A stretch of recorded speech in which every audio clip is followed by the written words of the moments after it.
আমি আকাশ পাটোয়ারি এলাকার উদীয়মান নেতা। জি জি, আপনার সাথে আমার পরিচয় আছে, আমি আপনার নাম জানি, আপনি আমার অফিসে দেখা করতে আসছিলেন। বাহ, এই তো ভাইকে চিনতে পারছেন। ভাই হলো এই এলাকার উদীয়মান নেতা, সবাই তাকে চিনে, সম্মান করে। শুধু আপনি স্যার ঠিকভাবে চিনতে পারেন না। দেখুন, উনি উদীয়মান নেতা হোক আর শয্যাশায়ী নেতা হোক সেটা আমার দেখার বিষয় না। এখানে অবৈধভাবে কেন বালু তোলা হচ্ছে এই বিষয়টা কি আপনাদের বোধ জ্ঞানে নাই? স্যার, প্রথম কথা হলো এটা কারো বাপের সম্পত্তি না, আর দ্বিতীয় কথা হচ্ছে বালি হচ্ছে একটা খনিজ সম্পদ, যেটা বিক্রি করে আমি জনসেবা করি। তাছাড়া আমার পার্টির কিছু দুর্বল সদস্য আছে, এই বালি বিক্রি করার টাকায় তারা চলে। শোনেন, এত কথা শোনার সময় আমার নাই।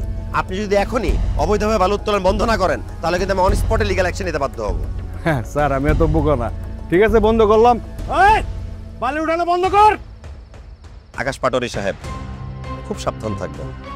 আপনাকে আমি আনঅফিসিয়ালি লাস্ট ওয়ার্নিং দিচ্ছি, এর পরের বার অফিসিয়াল লেটার পাঠাবো। ভালো থাকবেন।